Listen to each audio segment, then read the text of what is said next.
നിങ്ങൾക്കെപ്പോഴെങ്കിലും മൂത്രമൊഴിക്കാതെ കുറച്ചധിക സമയം പിടിച്ചു നിൽക്കേണ്ടതായി വന്നിട്ടുണ്ടോ? തീർച്ചയായും അങ്ങനെ സംഭവിക്കാത്തവരായി ആരും തന്നെ ഉണ്ടാകില്ല. ചിലപ്പോൾ നിങ്ങൾ വാഹനത്തിലിരിക്കുമ്പോഴായിരിക്കാം, ചിലപ്പോൾ ഒരു നീണ്ട മീറ്റിംഗിൽ പങ്കെടുത്തുകൊണ്ടിരിക്കുമ്പോഴായിരിക്കാം, അല്ലെങ്കിൽ ക്ലാസ് മുറിയിലിരിക്കുമ്പോൾ, അതുമല്ലെങ്കിൽ നിങ്ങൾ ഉറങ്ങുന്ന സമയത്ത് എഴുന്നേൽക്കാൻ മടിയായതുകൊണ്ട്. എന്നാൽ ഇതെല്ലാം നമ്മുടെ ശരീരത്തിന് ഉപദ്രവമില്ലാത്തതായി നമുക്ക് തോന്നാം. എന്നാൽ നിങ്ങൾ മൂത്രമൊഴിക്കുന്നത് പിടിച്ചു വെക്കുമ്പോൾ അത് നിങ്ങൾ ഒരിക്കലും സങ്കല്പിക്കാത്ത വിധത്തിൽ നിങ്ങളുടെ ശരീരത്തെ ബാധിക്കുമെന്ന് നിങ്ങൾ സങ്കല്പിച്ചിട്ടുണ്ടോ? ഒരു പരിധി കഴിഞ്ഞ് മൂത്രമൊഴിക്കാതെ നിർത്തുന്നത് എങ്ങനെ ബാധിക്കുമെന്ന് നമുക്ക് നോക്കാം.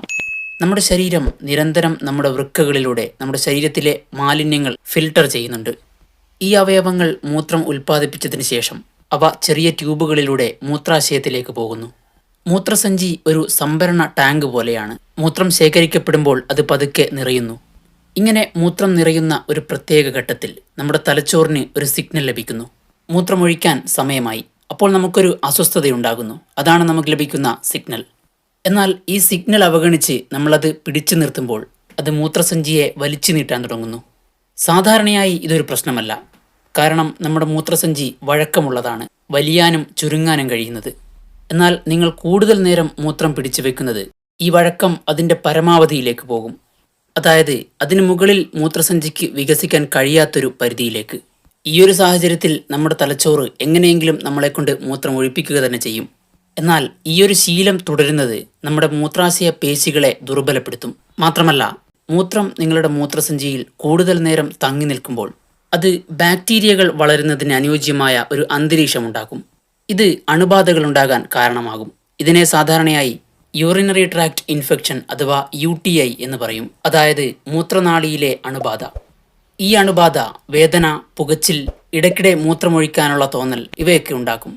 മൂത്രം പിടിച്ചു വെക്കുന്ന കൂടുതൽ കഠിനമായ സന്ദർഭങ്ങളിൽ നിങ്ങളുടെ മൂത്രസഞ്ചിയിലെ മർദ്ദം നിങ്ങളുടെ രക്തം ശുദ്ധീകരിക്കുന്ന അവയവങ്ങളായ വൃക്കകളെ പോലും ബാധിക്കും. അതായത് ഈ ശീലം തുടരുന്നതാണ് വലിയ പ്രശ്നം. നിങ്ങളുടെ ശരീരത്തിൻ്റെ സ്വാഭാവികമായ അടിയന്തര ബോധം, അതായത് എമർജൻസി റെസ്പോൺസ് കുറയാൻ തുടങ്ങും. നിങ്ങൾ പതിവായി ഇങ്ങനെ തലച്ചോറിൻ്റെ സിഗ്നലുകൾ അവഗണിക്കുകയാണെങ്കിൽ തലച്ചോറും മൂത്രാശയവും തമ്മിലുള്ള ആശയവിനിമയം ദുർബലമായേക്കും. ഇതിനർത്ഥം മൂത്രാശയത്തിൽ മൂത്രം നിറഞ്ഞാൽ നിങ്ങൾക്കത് ശരിയായി അനുഭവപ്പെടില്ല എന്നാണ്. കാരണം നിങ്ങൾ സിഗ്നലുകൾ അടിക്കടി അവഗണിക്കുകയാണല്ലോ. ഇത് കൂടുതൽ സങ്കീർണതകളിലേക്ക് നയിച്ചേക്കാം. ചുരുക്കത്തിൽ നമ്മൾ മനസ്സിലാക്കേണ്ട കാര്യം ഇതാണ്: ഇടയ്ക്കിടയ്ക്ക് മൂത്രമൊഴിക്കുന്നത് സാധാരണയായി അപകടമുണ്ടാക്കുന്നതല്ല.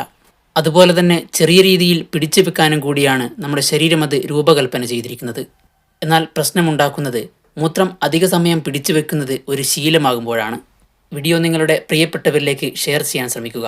ഇത്തരം വീഡിയോകൾക്കായി ചാനൽ സബ്സ്ക്രൈബ് ചെയ്യാത്തവരാണെങ്കിൽ ഇപ്പോൾ തന്നെ ചാനൽ സബ്സ്ക്രൈബ് ചെയ്തു വെക്കുക. മറ്റൊരു ഇൻഫോർമേറ്റീവായ വീഡിയോയിൽ വീണ്ടും കാണാം.